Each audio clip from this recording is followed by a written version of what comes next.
Sadhguru, what about when people say that we were created by God? See, obviously you did not create yourself, that's for sure. Our ideas of God may vary from culture to culture. Different people around the world have different ideas about it, different beliefs about it. But why we came to this idea is this: we all crawled out of our mother's wombs and you see a newborn child how he's looking. He's asking, who, what the hell is all this? So much creation. Do you see question marks in his eyes? What? So much. Who did all this? Obviously first he looks at his mother. Well, the mother delivered you, but she can't deliver the planet. Then you look at your father, well, obviously he can't do all this. Then you looked at every other adult around you, nobody seems to be capable of doing all this. Then being human beings, we say, there is a big human being sitting up there, he does all this. I'm sorry ladies, he's a man.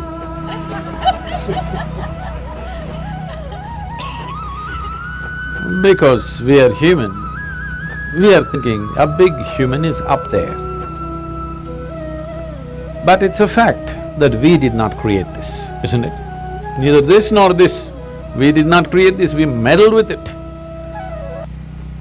We meddled with it, we muddled with it, but we did not create it, for sure.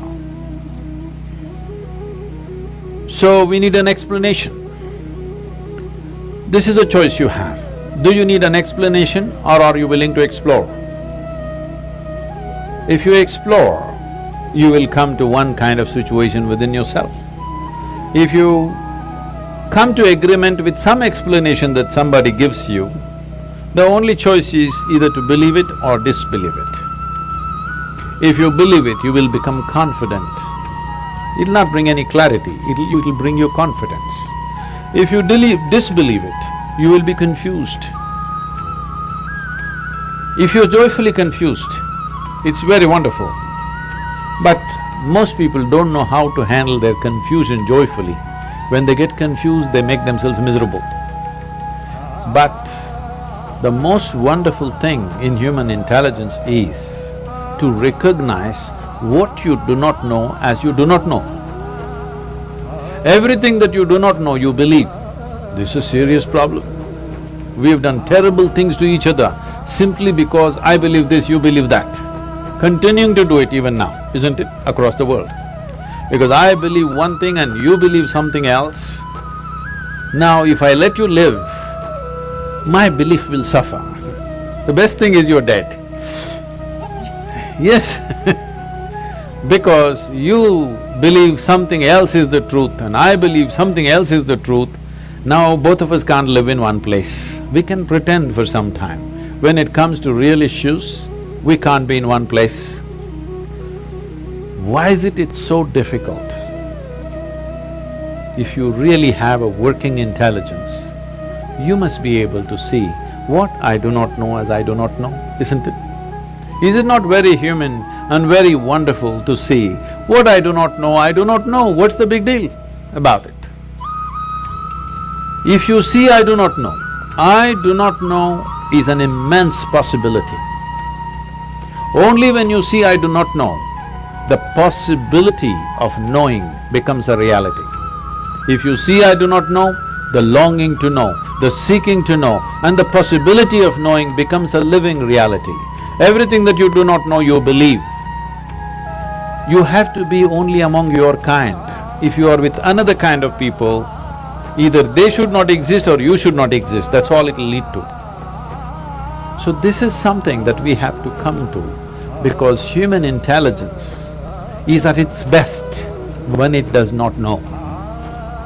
If I just think I know, I will become stupid because I have my conclusions about everything. If I see I do not know, intelligence is full on, isn't it? You want to keep your intelligence in a working mode or an off mode? You saving it for another place? I want to know because it looks like that. A lot of people are saving it for elsewhere. No, you need it here. If you need it here, please look at this and see. When you see I do not know, you become very conscious, very aware, very alert. Is it true? When you think I know, you do the dumbest and idiotic things, very gross things, yes or no? If you really see I do not know, you have fight with nobody. You have no fight with anybody, isn't it? I know is always a fight. So in the yogic culture, there is a phenomena.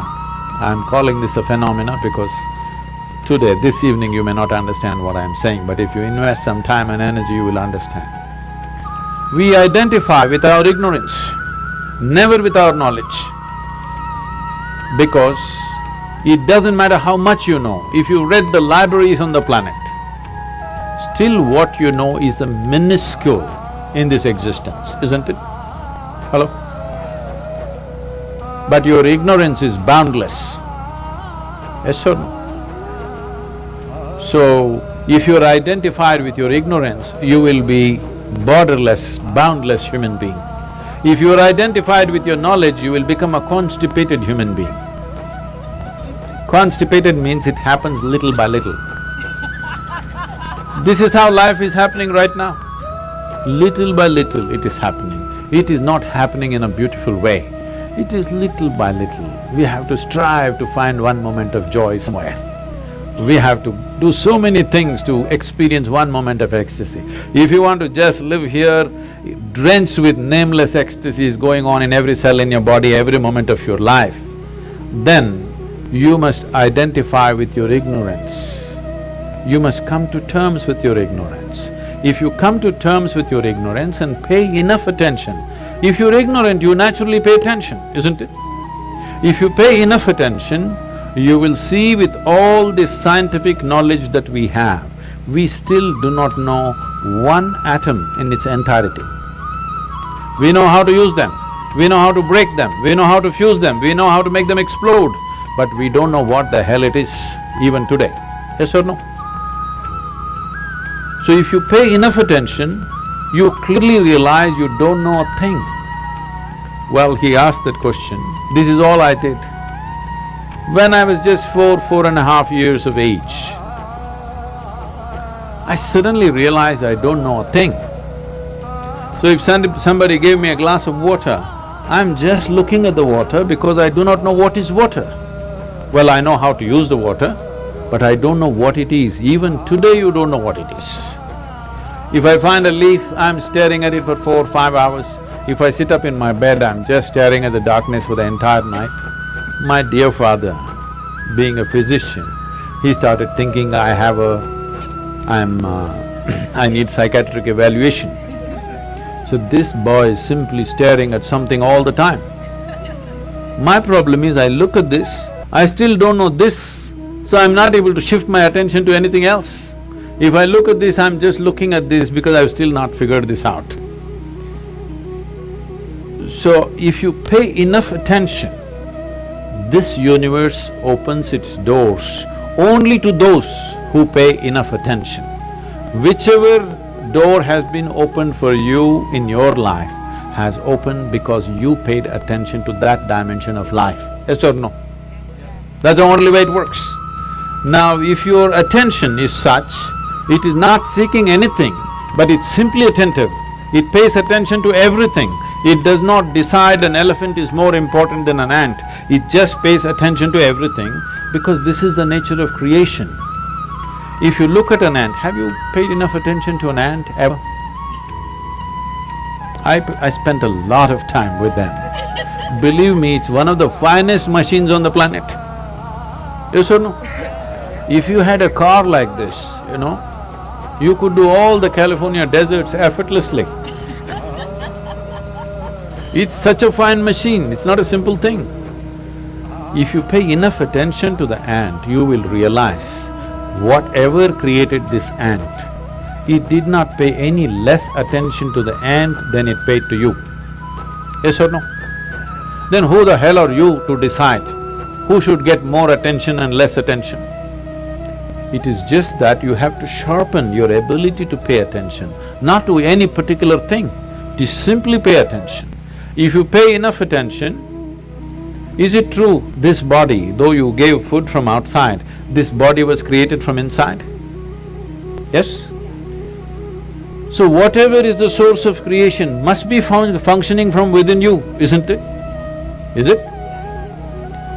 So, when you don't know what is the nature of the source of creation,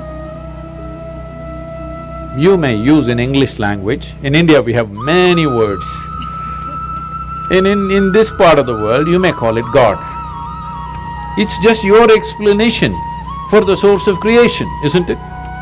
Because you have no explanation for the creation, you saying, God made this. We have 1,000 names for that, all right?